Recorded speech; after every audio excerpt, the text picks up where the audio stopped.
नमस्कार, daily update में आपका स्वागत है। मैं आपके साथ अंजलि चौहान। डेली अपडेट में देखेंगे आप वो खबरें जिनका है आपसे सरोकार। आइए नजर डालते हैं आज की ताजा ट्रेन खबरों पर। यूक्रेन से लूटे भारतीय स्टूडेंट्स बोले, दूतावास की सलाह का किया पालन, घबराने की कोई बात नहीं। भारतीय स्टूडेंट ने यूक्रेन से लौटने के बाद कहा, मैं अपने देश में वापस आकर खुशी महसूस कर रहा हूँ, घबराने वाली कोई बात नहीं है। दिल्ली के एक छात्र में हिजाब पहनी छात्रा को टीचर ने खूब लगाई फटकार। प्रिंसिपल ने घटना से किया इनकार। बच्ची के पिता मोहम्मद अयूब गौरी ने बताया कि यह उनकी बेटी का स्कूल में पहला दिन था और वह पहले प्राइवेट स्कूल में पढ़ती थी। उन्होंने कहा, टीचर ने सबके सामने मेरी बेटी को प्रताड़ित किया। अगली खबर राजस्थान से। काली दुल्हन वाले बयान पर पूनिया ने मांगी माफी। कहा, मैं सामान्य तौर पर नहीं करता ऐसे शब्दों का इस्तेमाल। गहलोत सरकार के बजट की काली महिला से तुलना करने वाले बयान पर बीजेपी प्रदेश अध्यक्ष सतीश पूनिया ने कहा कि मेरे उन शब्दों से किसी को बुरा लगा हो तो भावनाएं आहत हुई हैं तो मैं विनम्रता से क्षमा प्रार्थी हूँ। आम आदमी पार्टी ने उठाया ईवीएम की सुरक्षा का मुद्दा। चुनाव आयोग को लिखा लेटर। आम आदमी पार्टी ईवीएम मशीनों के लिए किए गए सुरक्षा इंतजामों से खुश नहीं है। आपने चुनाव आयोग को लेटर लिखकर कई मांग की है। मायावती ने बीजेपी पर साधा निशाना। कहा, चुनाव जीतने के लिए आतंकवाद और केंद्रीय एजेंसियों का इस्तेमाल दुर्भाग्यपूर्ण। मुसलमान समाजवादी पार्टी से खुश नहीं है, वे उन्हें वोट नहीं देंगे। यूपी के लोगों ने वोट देने से पहले ही सपा को नकार दिया, क्योंकि सपा को वोट देने का मतलब गुंडा राज, माफिया राज।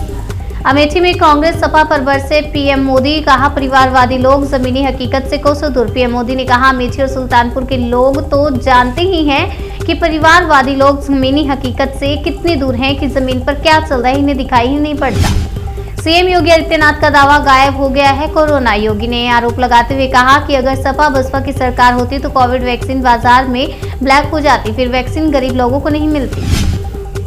बंदर ने उतारा समाजवादी पार्टी का झंडा। केंद्रीय मंत्री ने ट्वीट कर ली चुटकी। केंद्रीय मंत्री अनुराग ठाकुर ने एक वीडियो को शेयर करते हुए समाजवादी पार्टी पर वार किया। उन्होंने कहा, बजरंग बली का यही संदेश, यूपी को नहीं चाहिए दंगे।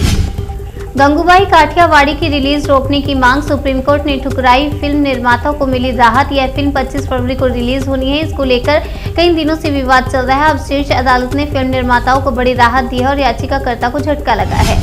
प्रयागराज में बीजेपी के लिए वोट मांग रहे हैं। अमेरिका से आए योगी देखकर हैरान हो रहे लोग। यूपी के प्रयागराज में सीएम योगी आदित्यनाथ के हमशक्ल डॉक्टर दयाशंकर इन दिनों आकर्षण का केंद्र बने हुए हैं। योगी की तरह दिखने वाले दयाशंकर बीजेपी के पक्ष में माहौल बनाने की कोशिश में जुटे हैं।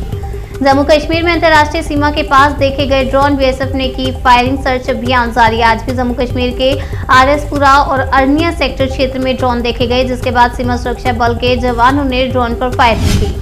कान पकड़कर उठक बैठक कर रहे बीजेपी नेता का वीडियो वायरल। अखिलेश यादव ने ट्वीट कर उड़ाया मजाक। अखिलेश यादव ने कहा कि हम कह रहे थे ना, 700 से ज्यादा किसानों की मौत के लिए जिम्मेदार भाजपाई। अगर कान पकड़कर 700 उठक बैठक भी लगाएं तो भी जनता माफ नहीं करेगी। यूक्रेन में फंसे भारतीयों को लाने की कोशिश जारी। सरकार बोली, हम पहले भी वापस लाए हैं। रूस और यूक्रेन के बीच जंग छिड़ गई है। दोनों देशों के बीच तनाव अपने चरम पर है।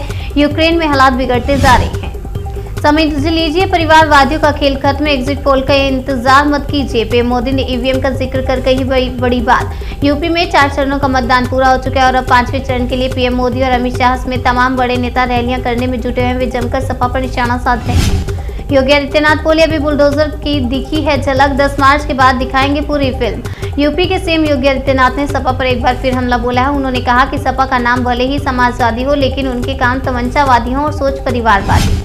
यूक्रेन रूस विवाद पर आई रक्षा मंत्री राजनाथ सिंह की बड़ी प्रतिक्रिया। यूक्रेन रूस विवाद पर रक्षा मंत्री राजनाथ सिंह का बड़ा बयान सामने है, जिसमें उन्होंने कहा कि यूक्रेन से 18,000 भारतीयों को वापस लाने की लगातार कोशिश की जा रही है।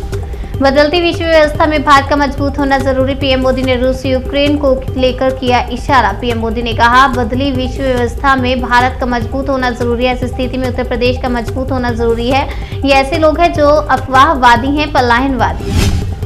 ब्रिटिश पीएम बोरिस जॉनसन बोले, यूक्रेन पर रूसी हमला हमारे महाद्वीप के लिए आपदा। ब्रिटेन के प्रधानमंत्री बोरिस जॉनसन ने कहा, मैं G7 के साथी नेताओं से भी बात करूंगा और मैं सभी नाटो नेताओं की जल्द से जल्द बैठक बुलाने का आह्वान कर रहा हूँ। डेली अपडेट में फिलहाल इतने। तब तक के लिए बने रहिए हमारे साथ और देखते रहिए जन सेतु जन से सरोकार।